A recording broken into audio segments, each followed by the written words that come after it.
और तभी वहाँ पे भयानक युद्ध छिड़ गया। भरतपुत्र पुष्कल सीधा जाकर राजा वीरमणि से भिड़ गया। दोनों अतुलनीय वीर थे। वे दोनों तरह तरह के शस्त्रों का प्रयोग करते हुए युद्ध करने लगे। हनुमान राजा वीरमणि के भाई महापराक्रमी वीरसिंह से युद्ध करने लगे। रुकामंद और सुवागंद ने शत्रुघ्न पर धावा बोल दिया। पुष्कल और वीरमणि में बड़ा घमासान युद्ध हुआ। अंत में पुष्कल ने वीरमणि पर 8 नाराज बाणों से वार किया। इस बार को राजा वीरमणि सह नहीं पाए और मूर्छित होकर अपने रथ पर गिर पड़े। वीरसिंह ने हनुमान पर कई अस्त्रों का प्रयोग किया पर उन्हें कोई हानि न पहुंचा सके। हनुमान ने एक विकट पेड़ से वीरसिंह पर वार किया। इससे वीरसिंह रक्तबमन करते हुए मूर्छित हो गए। उधर श्री शत्रुघ्न और राजा वीरमणि के पुत्रों को असाधारण युद्ध चलता रहा।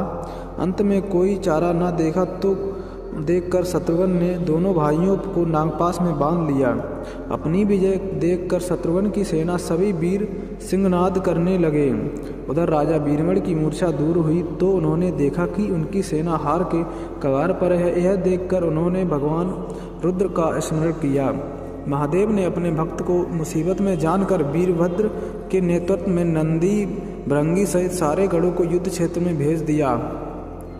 महाकाल के सारे अनुचर उनकी जय जयकार करते हुए अयोध्या की सेना पर टूट पड़े।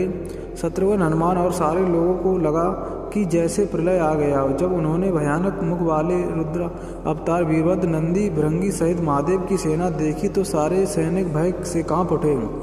शत्रुघ्न ने हनुमान से कहा कि जिस वीरभद्र ने बात में दक्ष प्रजापति का मस्तक काट डाला और जो तेज और समता में स्वयं महाकाल के समान है, उसे युद्ध में कैसे हराया जा सकता है। ये सुनकर पुष्कल ने कहा कि हे ताश्री, आप दुखी मत हो। अब तो जो भी हो हमें युद्ध तो करना ही पड़ेगा। यह कहते हुए पुष्कल वीरभद्र से हनुमान नंदी और शत्रुघ्न भृंगी से जा भिड़े।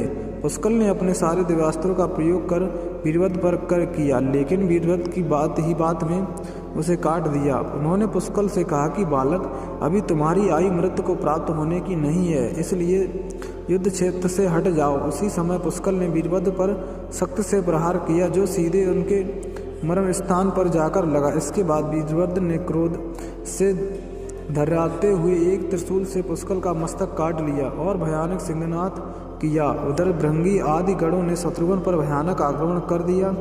अंत में भृंगी ने महादेव के दिए गए पास से शत्रुघ्न को बांध दिया। हनुमान अपनी पूरी शक्ति से नंदी से युद्ध कर रहे थे। उन दोनों में ऐसा युद्ध किया जैसा पहले किसी ने नहीं किया। दोनों श्री राम के भक्त थे और महादेव के तेज से उत्पन्न हुए थे।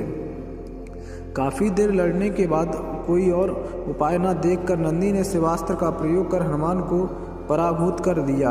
अयोध्या की सेना की हार देखकर राजा वीरमणि की सेना में जबरदस्त उत्साह आ गया और वे बाकी बचे सैनिकों पर टूट पड़े। ये देखकर हनुमान ने शत्रुघ्न से कहा कि मैंने आपसे पहले ही कहा था कि ये नगरी महाकाल द्वारा रक्षित है, लेकिन आपने मेरी बात नहीं मानी। अब इस संकट से बचाव का एक ही उपाय है कि हम सब श्री राम को याद करें। ऐसा सुनते ही सारे सैनिक शत्रुघ्न, पुष्कल एवं हनुमान सहित श्री राम को याद करने लगे।